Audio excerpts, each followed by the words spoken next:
नमस्कार दोस्तों, welcome back to Neurohub 21 and our today's topic is anatomy of the right ventricle. So basically let us see about how right ventricle actually looks like. So this is the model of the heart in my hands. So let us describe about the anatomy of the right ventricle. See, this is the anterior wall of the right ventricle. This is the right ventricle. This portion is in your computer screen is the right ventricle. So first of all, I will give you the basic instructions about your basic information about right ventricle, that where it is located, where it is situated, what is the shape of it. Okay guys. So let us see about the basic introduction of the right ventricle. So here it is. This is right atrium, this is right ventricle, this is left atrium, and this is left ventricle. So we will talk about in this video about this portion. This is termed as right ventricle. Okay, so let us first describe about its location. So it is located inferiorly of the right side of the heart. हमारा जो heart होता है, हमारा जो heart के अंदर right ventricle होता है, वो इन्फीरियरली सिचुएटेड होता है. Right ventricle is situated inferiorly. देखिए नीचे की तरफ सिचुएटेड है, इन्फीरियरली सिचुएटेड है. और कहाँ पे है? At the right side of the heart. Heart के राइट साइड में वो सिचुएटेड है. तो देखें कि ये जो आपकी स्क्रीन पे आपको ये मॉडल दिखाई दे रहा है, वो क्या है कि ये वाला जो पोर्शन है, ये क्या है? Right ventricle of the heart. तो राइट वेंट्रिकल सिचुएटेड कहाँ है? इन्फीरियरली सिचुएटेड है. देखिए कि ये क्या है, यहाँ तक ये सेप्टा है. सेप्टा के इधर वाला जो चेंबर है, ये क्या है? Right ventricle. और ये राइट वेंट्रिकल इन्फीरियरली सिचुएटेड होता है. So our first point is कि right ventricle is situated inferiorly at the right side of the heart. Now it is crescent shape, it is semilunar shape, it is semilunar in shape. What are the major contribution of the right ventricle? कि right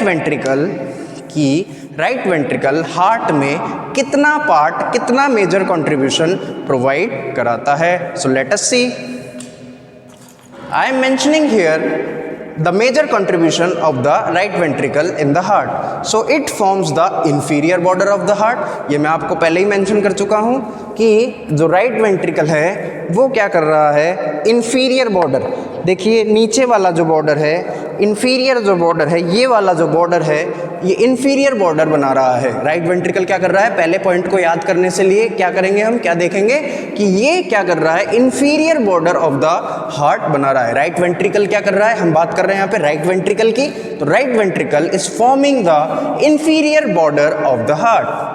Now we will describe here two-third. It forms the two-third of the sternocostal border. अब बात आती है कि ये sternocostal border है क्या चीज़? तो सबसे पहले हमें जानना होगा कि स्टर्नम का मतलब क्या, कोस्टल का मतलब क्या, और बॉर्डर का मतलब क्या. तो उसको जानने के लिए हम बात करते हैं. मैं आपको एक मॉडल दिखाने की कोशिश करूँगा कि सपोज कीजिए आपके सामने जो ये मॉडल दिख रहा है, ये हमारी क्या है? Rib cage. क्या है? Rib cage. और जो ये वाला जो पोर्शन है, ये वाला जो पोर्शन है आपकी कंप्यूटर स्क्रीन पे आपको दिखाई दे रहा है, इस पोर्शन को मैं क्या नाम देता हूँ? स्टर्नम. क्या नाम दे रहा हूँ? स्टर्नम. ओके. और ये वाला ऊपर वाला जो पोर्शन है, इसको मैं क्या नाम दे रहा हूँ? मैन्यूब्री स्टर्नी, या स्टर्नम की मैन्यूब्रियम. Okay guys. तो दिस इज द स्टर्नल. और ये रिब केज के बीच में जो मसल्स होती है, इनको बोलते हैं हम इंटरकोस्टल और external intercostal muscles. Internal intercostal muscles and external intercostal muscle. Okay guys. तो अब क्या है, जो हमारा हार्ट है वो क्या है? इस रिब केज के बीचों बीच मीडियास्टिनम में प्रेजेंट है. और वो क्या कर रहा है? 2/3 राइट वेंट्रिकल क्या कर रहा है? 2/3 ऑफ द स्टर्नोकोस्टल सरफेस, मतलब anterior surface. 2/3 of the anterior surface ये बना रहा है. तो देखें, यदि हम देखें कि ये जो राइट वेंट्रिकल है जो राइट वेंट्रिकल का जो मेजर कंट्रीब्यूशन है वो ये आगे से यदि हम इसको देखते हैं तो मैं क्या बता रहा हूँ कि ये जो सामने वाला पोर्शन है ये पूरा का पूरा क्या है, राइट वेंट्रिकल। ये पूरा का पूरा मैंने चौक से जो डिमार्केशन किया है, ये डिमार्केशन क्या है, ये पूरा का पूरा जो पोर्शन है ये क्या है, राइट वेंट्रिकल। तो ये क्या कर रहा है, 2/3 ऑफ द, अब इसके सामने क्या है, स्टर्नम कोस्टल सरफेस, तो 2/3 of the sterno coastal surface ये बनाने की कोशिश कर रहा है, मतलब बनाता है। तो it forms the 2/3 of the sterno coastal surface.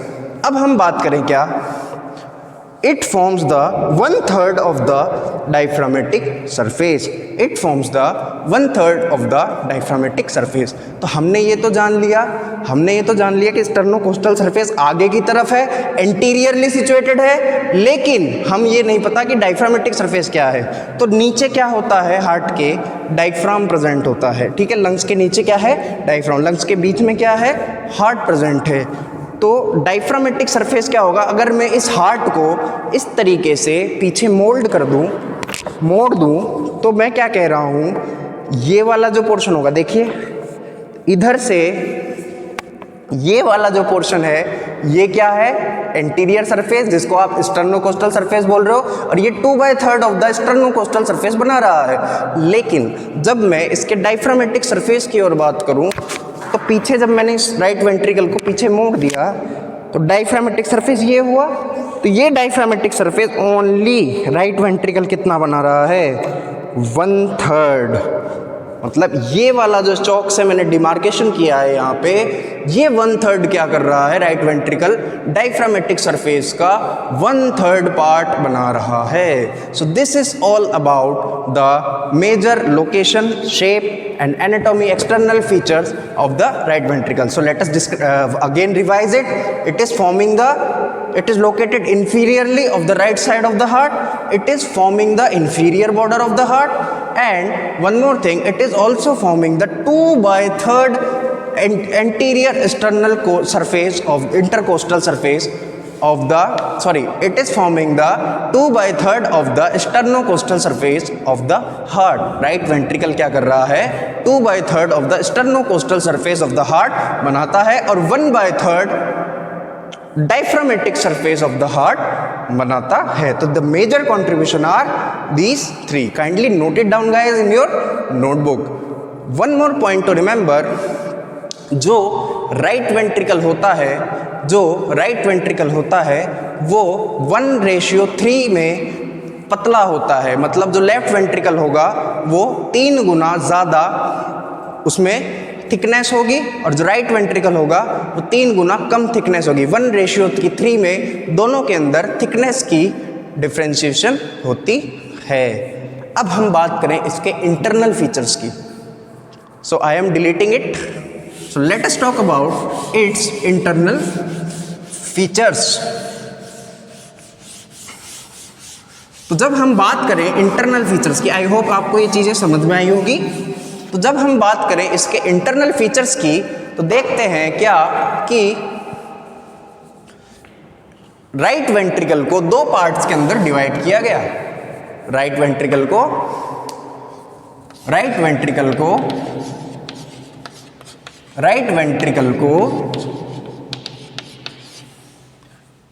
Internal features,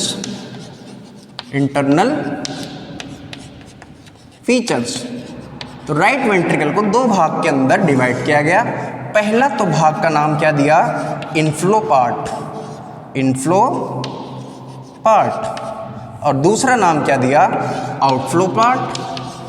अब नाम से ही आपको पता चल रहा है क्या कि जो इनफ्लो पार्ट होगा उस इनफ्लो पार्ट में राइट एट्रियम से ब्लड नीचे की ओर आएगा, और आउटफ्लो पार्ट का मतलब कि वह पार्ट जिससे ब्लड का आउटफ्लो हो जाएगा राइट वेंट्रिकल से, वो पल्मोनरी ट्रंक की ओर चला जाएगा due to the opening of the semilunar pulmonary valve. So अब मैं आपको इसको मॉडल के अंदर आपको समझाने की कोशिश करूँगा कि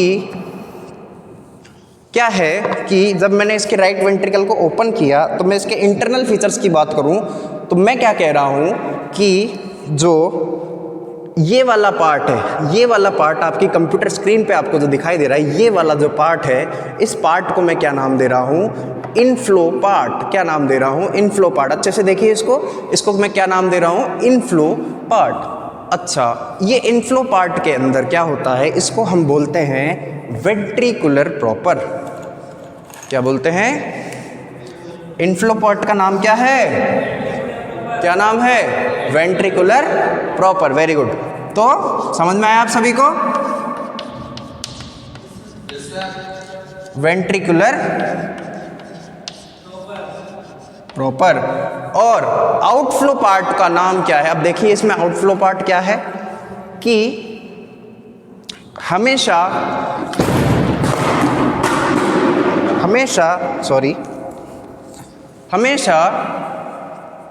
क्या होता है कि हम पढ़ते हैं, जैसे हमने अभी तक पढ़ा है 10th क्लास तक 12th क्लास तक हमारे बेसिक एजुकेशन के अंदर कि ये हार्ट है और ये जैसे आपका राइट एट्रियम है, ये राइट वेंट्रिकल है और यहाँ पे सेमिल्यूनर वॉल प्रेजेंट होता है और यहाँ से ब्लड आउटफ्लो हो जाता है।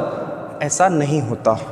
अब आप मेडिकल कॉलेजेस के अंदर, नर्सिंग कॉलेजेस के अंदर, फिजियोथेरेपी कॉलेजेस के अंदर आ चुके हैं और आप एक प्रोफेशनल कोर्स कर रहे हैं, तो आपको एग्जैक्टली मालूम होना चाहिए कि एक्चुअली में सेमिल्यूनर पल्मोनरी वॉल्व और पल्मोनरी ट्रंक की डायरेक्शन और लोकेशन किधर होती है। तो देखते हैं कि इस मॉडल के थ्रू मैं आपको समझाने की कोशिश करूँगा क्या कि देखें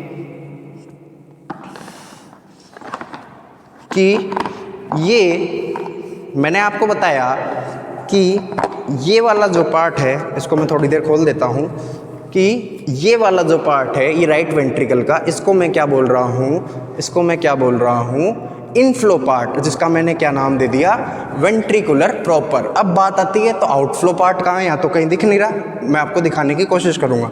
देखिए ये वाला जो पार्ट है, ध्यान से देखिए, ये वाला जो पार्ट है, ये वाला जो आपको पार्ट दिखाई दे रहा है, ध्यान से देखिए, इस वाले पार्ट को मैं क्या नाम दे रहा हूँ, आउटफ्लो पार्ट। मतलब ब्लड कभी भी देखिए, इधर की तरफ देखिए, हम क्या पढ़ते हैं कि राइट एट्रियम से ब्लड नीचे की ओर आया और यहाँ से चला गया। हम गलत पढ़ते हैं, हम हमेशा ब्लड इस तरीके से आता है और ऐसे सर्कुलर मोशन में ऊपर की तरफ ऑब्ट्यूस एंगल बना के इधर पल्मोनरी सेमिल्यूनर वॉल प्रेजेंट होते हैं और वहाँ से वो पल्मोनरी ट्रंक से होता हुआ बाहर पल्मोनरी आर्टरीज में डिवाइड हो जाता है। तो मैं मॉडल में आपको दिखाने की कोशिश करूँ कि देखें कि यहाँ से इस इनफ्लो पार्ट से, जिसको मैं क्या नाम दे रहा हूँ, वेंट्रिकुलर प्रॉपर, इस वेंट्रिकुलर प्रॉपर में ब्लड आया और इस कोनस आर्टरियोसस की वॉल के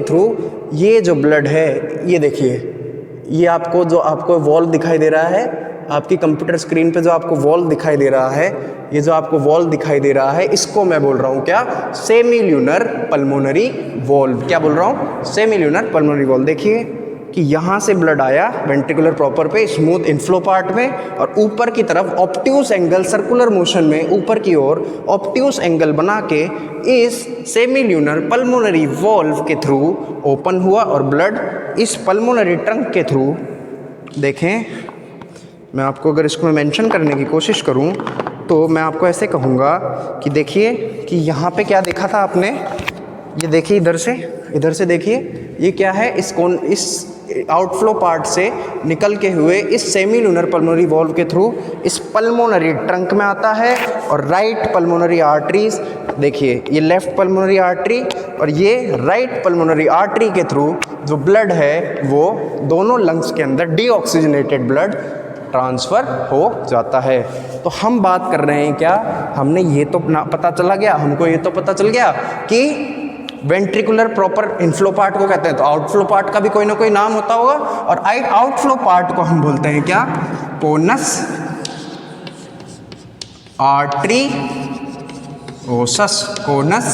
आर्टरियोसस। आइए आपको शायद समझ में आई होगी बात। जो वेंट्रिकुलर प्रॉपर होता है ये क्या होता है, रफ सरफेस होता है, ये क्या होता है, रफ पार्ट होता है, जबकि कोनस आर्टरियोसस स्मूथ पार्ट होता है, स्मूथ पार्ट होता है। अब बात करते हैं कि रफ क्यों होता है। अब बात करते हैं क्या कि रफ क्यों होता है। Due to the presence of some muscular ridges, उभारनुमा प्रोजेक्शन प्रेजेंट होते हैं। देखिए ये आपको उभारनुमा गड्ढा नुमा यहाँ पे प्रोजेक्शंस दिखाई दे रहे होंगे, आपको दिख रहे हैं, दिख रहे हैं आप सभी को। तो ये प्रोजेक्शंस आपको जो आपको दिखाई दे रहे हैं, ये प्रोजेक्शन को हम बोलते हैं क्या, ट्रेबिक्यूली कार्नी। हमने पढ़ा था राइट एट्रियम के अंदर क्या प्रेजेंट होता है, मस्क्यूली पैक्टिनेटी। लेकिन आप मेरी पिछली वीडियो में भी जाके देख सकते हैं कि मैंने वहाँ पे मेंशन किया है मस्क्यूली पैक्टिनेटी के बारे में। लेकिन वेंट्रिकल के अंदर जो मस्कुलर रिजेस प्रेजेंट होते हैं, इसका मैं क्या नाम दे रहा हूँ, ट्रेबिक्यूली कार्नी। ट्रेबिक्यूली कार्नी। और इस ट्रेबिक्यूली कार्नी की वजह से जो वेंट्रिकुलर प्रॉपर होता है उसकी स्ट्रक्चर कैसी होती है, रफ होती है। अब हम बात करें वेंट्रिकल के बारे में। तो वेंट्रिकल के बारे में हमने पता कर लिया कि इनफ्लो पार्ट है और आउटफ्लो पार्ट है और उसके कुछ नाम है। स्मूथ पार्ट को रफ पार्ट को हम बोलते हैं क्या, वेंट्रिकुलर प्रॉपर। और हम आउटफ्लो पार्ट का क्या नाम दे रहे हैं, जो कि स्मूथ पार्ट है उसका क्या नाम दे रहे हैं, कोनस आर्टरीओसस। नाउ हम बात करें राइट एट्रियम से राइट वेंट्रिकल में ब्लड आने के लिए एक वॉल प्रेजेंट होता है, एक वॉल प्रेजेंट होता है। इसको मैं यहां से डिलीट कर देता हूं, नोट इट डाउन गाइस, कि एक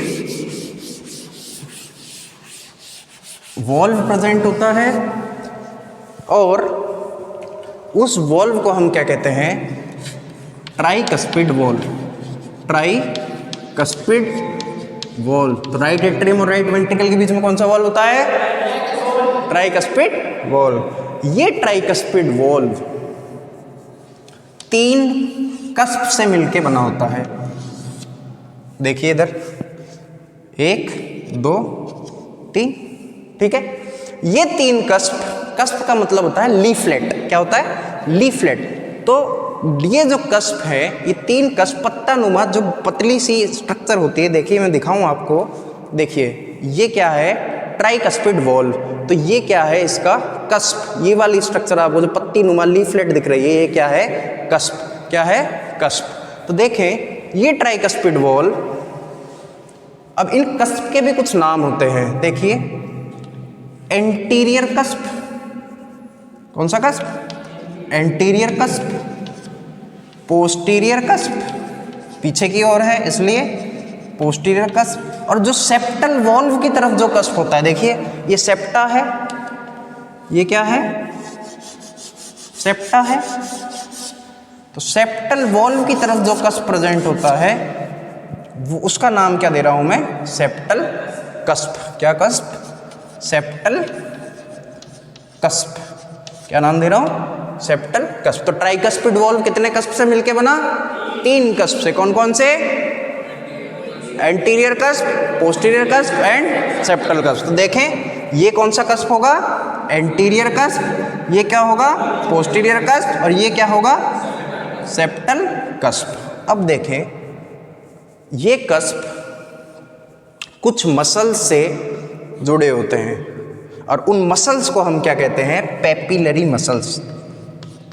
पेपिलरी मसल्स क्या कहते हैं, देखें मैंने अभी आपको बताया कि ये क्या है, कस्प। और ये किससे जुड़ा है, ये देखिए मस्कुलर स्ट्रक्चर आपको दिख रही है। तो ये किससे जुड़ा हुआ है, मस्कुलर स्ट्रक्चर से जुड़ा हुआ है। और इस मस्कुलर स्ट्रक्चर को हम क्या बोल रहे हैं, पेपिलरी मसल। तो जो कस्प होगा, एंटीरियर कस्प है तो वो कौन सी मसल से जुड़ा होगा, एंटीरियर पेपिलरी मसल। देखिए anterior papillary muscle. Posterior cusp किससे जुड़ा होगा, posterior papillary muscle. Posterior papillary muscle, anterior cusp, anterior papillary muscle. और सेप्टल कस्प, सेप्टल कस्प किससे जुड़ा होगा, सेप्टल पेपिलरी मसल। जो एंटीरियर पेपिलरी मसल होती है वो लार्जेस्ट होती है और जो सबसे छोटी मसल होती है उसे क्या नाम दे रहा हूं मैं, सेप्टल पेपिलरी मसल। क्या नाम दे रहा हूं मैं, सेप्टल पेपिलरी मसल। जो कस्प और पेपिलरी मसल को भी कुछ छोटे छोटे पतले पतले धागे नुमा स्ट्रक्चर, धागे नुमा फाइबर्स जो एंटीरियर कस्प को एंटीरियर पेपिलरी मसल से, पोस्टीरियर कस्प को पोस्टीरियर पेपिलरी मसल से और सेप्टल कस्प को सेप्टल पेपिलरी मसल से जो जोड़ने का काम करते हैं, उनका मैं क्या नाम दे रहा हूँ। देखिए ये धागे, ये थोड़े थोड़े, ये इतने से यहाँ से लेके यहाँ तक, ये क्या है, कुछ फाइबर्स हैं और इन फाइबर्स का मैं क्या नाम दे रहा हूँ, क्या नाम दे रहा हूँ, इसको मैं यहाँ लिख देता हूँ। ये फाइबर्स देख रहे हैं आप, ये देखिए ये कुछ पतले पतले फाइबर्स, ये देखिए इधर, ये तो कस्प है और ये बीच का क्या है, ये फाइबर्स हैं। इस फाइबर्स का क्या नाम दे रहा हूँ मैं, chorda, chorda tendineae, chorda tendineae. तो जैसे ही नर्व इम्पल्स साइनोएट्रियल नोड पे आता है और उसके बाद एट्रियोवेंट्रिकुलर नोड पे आता है, तो वो क्या करता है, इन पेपिलरी मसल्स को वो स्टिमुलेशन प्रोवाइड करता है, डिपोलराइजेशन रिपोलराइजेशन होता है और मसल कॉन्ट्रैक्ट होते हैं। और जैसे ही ये पेपिलरी मसल्स कॉन्ट्रैक्ट होते हैं तो ये कस्प क्या होते हैं, अपने आप खुल जाते हैं और राइट एट्रियम से राइट वेंट्रिकल के अंदर ब्लड का इनफ्लो हो जाता है। तो ये तो पढ़ ली बात अपन ने इनफ्लो की, किसकी, इनफ्लो की। अब देखिए आउटफ्लो कैसे होता है। तो यहाँ पे जैसे ही ब्लड आया, ये पेपिलरी मसल्स कॉन्ट्रैक्ट हुई, ये कस्प क्या हुए, ओपन हुए और ओपन होने के बाद ब्लड यहाँ आया तो ये ऑब्ट्यूस एंगल बना के कोनस आर्टरियोसस के थ्रू, कोनस आर्टरियोसस के थ्रू, अब बताता हूँ मैं, वापस दिखाता हूँ आपको कि कोनस आर्टरियोसस क्या कह रहा हूँ मैं, कि ये तो मैं बताया था आपको एंटीरियर वाली रफ वाली स्ट्रक्चर, ये वाली, इसका नाम मैं क्या दे रहा हूँ, वेंट्रिकुलर प्रॉपर। और इसके अंदर ये जो प्रोजेक्शंस पाए जाते हैं, इसका मैं रफ क्यों होती है, क्योंकि यहाँ पे प्रोजेक्शंस पाए जाते हैं और उस प्रोजेक्शंस का नाम क्या दे रहा हूँ मैं, ट्रेबिक्यूली कार्नी।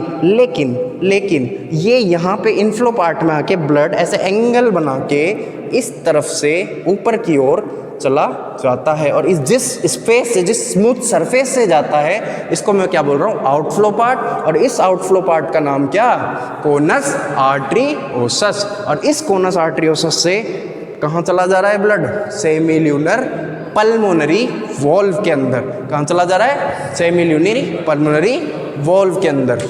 तो देखिए इस डायग्राम में अगर मैं आपको दिखाने की कोशिश करूँ तो थोड़ी सा इसको मॉडिफाई कर देता हूँ। सपोज कीजिए कि ये septal chorda tendineae fibres, septal cusp के कॉर्डा टेंडनी फाइबर्स हैं और ये सेप्टल पेपिलरी मसल है। तो यहाँ से ब्लड आया और ब्लड जाके ऊपर की ओर इस तरफ, तो ये वाली जो सरफेस होगी, ये वाली जो सरफेस होगी, इसका नाम क्या कह रहा हूँ मैं, कोनस आर्टरियोसस। अभी मैंने आपको मॉडल में दिखाया। और ये कोनस आर्टरियोसस कहाँ जाके खुल रही है, सेमील्यूनर पल्मोनरी वॉल्व। सेमील्यूनर पल्मोनरी वॉल्व में भी 3 कस्प पाए जाते हैं। कितने कस्प, 3 कस्प पाए जाते हैं। Anterior cusp,